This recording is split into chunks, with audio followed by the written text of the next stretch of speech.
Assalamualaikum warahmatullahi wabarakatuh. Hai anak-anak, bagaimana kabar kalian? Pastikan selalu sehat dan siap untuk menerima pelajaran. Sebelum belajar, jangan lupa membaca doa menurut agama dan kepercayaan masing-masing. Baik, sebelum kita simak videonya, jangan lupa subscribe dan like agar video ini terus berkembang dan memberikan informasi yang bermanfaat. Baik anak-anak, kita akan melanjutkan kembali pembahasan kita mengenai tema 7, kepemimpinan, subtema 3, ayo memimpin, pembelajaran 5. Tujuan pembelajaran kita hari ini yaitu yang pertama, siswa dapat mengidentifikasi sikap yang pantas ditiru dan sikap yang tidak pantas ditiru dari suatu cerita dengan benar. Yang kedua, siswa dapat menjelaskan nilai-nilai yang terkandung dalam sila kelima Pancasila dengan benar. Yang ketiga, siswa dapat menuliskan contoh-contoh penerapan nilai-nilai keadilan dengan benar. Yang keempat, siswa dapat mempresentasikan peta pikiran tentang menghadapi masa pubertas dengan percaya diri. Dan yang kelima, siswa dapat berpidato dengan baik dan percaya diri. Memimpin diri sendiri saat melakukan kegiatan membutuhkan ketegasan dan keberanian. Bagaimana dengan kamu? Apa yang harus dimiliki saat memimpin diri sendiri? Anak-anak, sekarang ayo membaca. Pagi itu, ayah dan ibu sudah menunggu Benny di kamar makan. Mereka biasa sarapan bersama di pagi hari. Ayah memanggil nama Benny, tetapi Benny tidak menyahut. Kemudian, ibu berjalan menuju kamar Benny. Tiba di depan kamar Benny, ibu mengetuk pintunya sambil berkata, "Benny, ayo kita sarapan." "Iya, Bu," jawab Benny. Ibu membuka pintu kamar Benny. Ibu melihat Benny sudah mengenakan seragam, tetapi belum menyisir rambutnya. Benny sedang memasukkan buku-buku dan perlengkapan sekolahnya ke dalam tas. "Kamu tadi terlambat bangun, Benny," kata ibu. "Iya, Bu. Tadi malam Benny mengerjakan tugas. Benny baru tidur pukul 11 lebih," jawab Benny.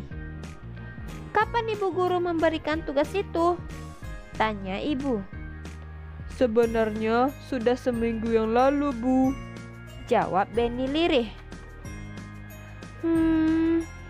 Jika kamu dapat memimpin dirimu sendiri, pasti pagi ini kamu tidak akan terlambat bangun," kata ibu. "Maksud ibu?" tanya Benny. "Maksud ibu, jika kamu dapat memimpin dirimu sendiri dengan mengatur waktumu dengan baik, tentu tugas itu sudah selesai dari kemarin, bukan?" kata ibu. "Iya, Bu. Besok-besok Benny tidak akan menunda mengerjakan tugas," kata Benny. "Baiklah, tapi ibu senang kamu telah berusaha keras dan mengerjakan tugasmu sendiri tanpa perlu bantuan orang lain. Ayo sekarang kita sarapan. Ayah sudah menunggu," kata ibu. Anak-anak, sekarang ayo berdiskusi. Pernahkah kamu mengalami kejadian seperti Benny? Jawabannya, pernah. Sikap apa yang tidak pantas ditiru dari cerita Benny? Nah, jawabannya, sikap bermalas-malasan dan suka menunda-nunda pekerjaan. Sikap apa yang dapat ditiru dari cerita Benny? Jawabannya, yang pertama, sikap bertanggung jawab. Walaupun terburu-buru, Benny tetap mengerjakan tugas yang diberikan. Yang kedua, berjiwa besar. Benny mau mengakui kesalahannya dan berjanji tidak akan mengulanginya lagi. Dan sikap yang ketiga, patuh pada orang tua. Benny menuruti dan menyanggupi permintaan ibunya. Kata Ibu Benny, kita harus mampu memimpin diri sendiri. Dalam memimpin diri sendiri, kita juga harus mampu mengatur waktu untuk melaksanakan semua hak dan kewajiban kita. Menjaga keseimbangan antara hak dan kewajiban merupakan salah satu nilai yang terkandung dalam sila kelima Pancasila, yaitu keadilan sosial bagi seluruh rakyat Indonesia. Berikut nilai-nilai yang terkandung dalam sila kelima Pancasila. Yang pertama, mengembangkan perbuatan luhur yang mencerminkan sikap dan suasana kekeluargaan dan gotong royong. Yang kedua, mengembangkan sikap adil terhadap sesama. Yang ketiga, menjaga keseimbangan antara hak dan kewajiban. Yang keempat, menghormati hak orang lain. Yang kelima, memberi pertolongan kepada orang lain agar dapat berdiri sendiri. Yang keenam, suka bekerja keras. Yang ketujuh, menghargai hasil karya orang lain yang bermanfaat bagi kemajuan dan kesejahteraan bersama. Anak-anak, sekarang ayo menulis. Tuliskanlah contoh-contoh penerapan nilai-nilai keadilan dalam kehidupanmu sehari-hari. Jawabannya, bergotong royong membuat kue yang akan diberikan pada teman yang sakit pada saat menjenguknya. Nah, ini juga merupakan contoh penerapan dari nilai keadilan dalam kehidupanmu. Yang kedua, itu contohnya seperti ayah memberi uang saku secara adil kepada saya dan saudara-saudara yang lain.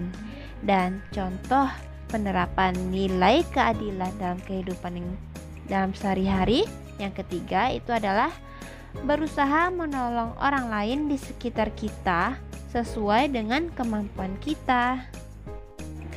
Selanjutnya, menghargai hasil karya adik.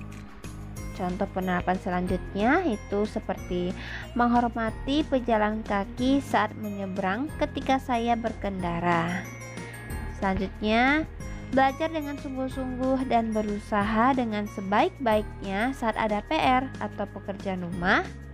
Dan yang terakhir, contoh penerapan nilai keadilan dalam kehidupanmu sehari-hari, yaitu menghormati hak tetangga saat waktu istirahat dengan baik, tidak ramai bermain di sekitar rumahnya. Karena jika kita bermain di sekitar rumah orang sedang istirahat siang atau malam, itu benar-benar sangat mengganggu. Jadi tidak boleh anak-anak ya.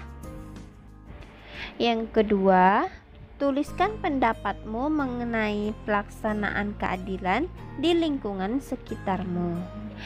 Jawabannya, pelaksanaan keadilan di lingkungan sekitar rumah saya sudah baik.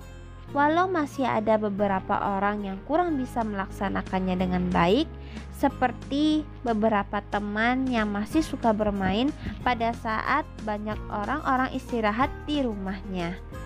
Juga ada beberapa orang yang kurang menghormati hak pejalan kaki dengan berjualan di sepanjang trotoar dekat rumah saya. Kebersamaan di daerah saya sangat baik karena kami dan para tetangga sering saling mengunjungi, terutama bila ada anggota masyarakat kami yang sakit, maka tanpa diperintah, para tetangga akan bergantian datang menjenguk. Keadilan yang dilakukan para pemimpin kami di lingkungan kami seperti Pak RT dan Pak RW juga sangat baik. Mereka tidak membeda-bedakan dalam membantu mengurus keperluan warga sekitar.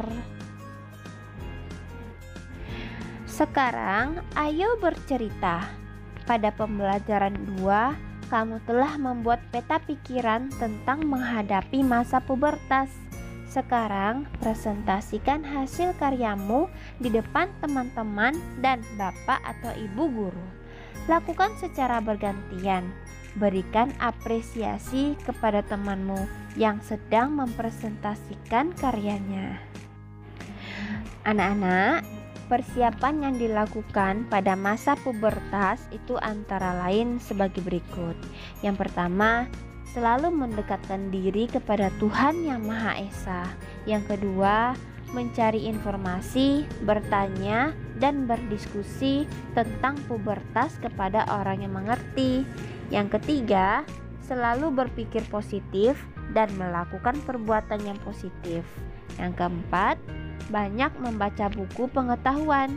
Yang kelima, berlatih merawat diri sebelum puber datang karena akan terjadi perubahan. Yang keenam, meminta bimbingan dari orang tua. Nah, anak-anak, sekarang ayo mencoba. Hari ini kamu akan berpidato tentang menggunakan teks pidato yang sudah kamu buat. Kamu pun akan mempraktikkan nilai-nilai kepemimpinan karena kamu akan memimpin 10 orang teman kelasmu. Pilihlah tempat untuk berpidato di hadapan teman-teman itu. Berpidatolah dengan lantang, percaya diri, dan penuh semangat, namun tetap harus santun. Nah, cara berpidato yang benar dan baik itu seperti ini, anak-anak. Pemuda calon pemimpin bangsa. Assalamualaikum warahmatullahi wabarakatuh. Pertama, marilah kita panjatkan puji syukur kehadirat Allah Subhanahu wa Ta'ala atas limpahan rahmat dan hidayahnya sehingga kita bisa berkumpul di tempat ini dalam keadaan sehat walafiat. Generasi muda merupakan generasi penerus bangsa. Pada pundak pemuda, bangsa ini menaruh harapan dalam melanjutkan pembangunan. Salah satu pemicu keberhasilan pembangunan adalah adanya jiwa kepemimpinan pada setiap generasi. Pemimpin pada hakikatnya merupakan seseorang yang mempunyai peranan untuk mempengaruhi orang lain di dalam kerjanya dengan menggunakan kekuasaan. Semua orang berhak menjadi pemimpin asalkan mereka disiplin, saling bekerja sama, dan toleransi, bertanggung jawab, mudah berkomunikasi, bijaksana, dan konsisten. Disiplin merupakan kesadaran untuk mematuhi aturan yang berlaku sehingga kita bisa sebagai pemimpin bisa menjadi contoh bagi anggota. Kerjasama dan toleransi juga diperlukan karena kita sebagai manusia tidak bisa berdiri sendiri. Kita selalu membutuhkan bantuan orang lain. Ada hal penting dalam bekerja sama, yaitu bertanggung jawab. Tanpa bertanggung jawab, harapan pekerjaan menjadi kurang lancar. Gunakan kearifan untuk memposisikan diri dan tim sehingga kita bisa dapat berhasil. Selain itu, kita harus tetap konsisten. Jika tidak, pekerjaan kita bisa hancur. Kita harus bisa menyelesaikan masalah dengan tuntas. Dan yang terakhir, kita harus membiasakan hidup dengan persiapan yang matang. Apa yang akan dikerjakan esok hari harus disiapkan sebelumnya. Jika ada pekerjaan, rencanakan waktu pengerjaannya sehingga selesai tepat waktu. Marilah mulai mengoreksi dan berbenah diri untuk menuju masa depan yang gemilang. Dari pidato yang telah saya sampaikan di atas, maka dapat saya simpulkan bahwa generasi muda merupakan calon pemimpin bangsa. Seorang pemimpin yang baik sebaiknya memiliki sikap disiplin, saling bekerja sama, toleransi, bertanggung jawab, mudah berkomunikasi, bijaksana, dan konsisten. Demikian yang dapat saya sampaikan. Jika ada kesalahan, mohon dimaafkan. Terima kasih. Wassalamualaikum warahmatullahi wabarakatuh.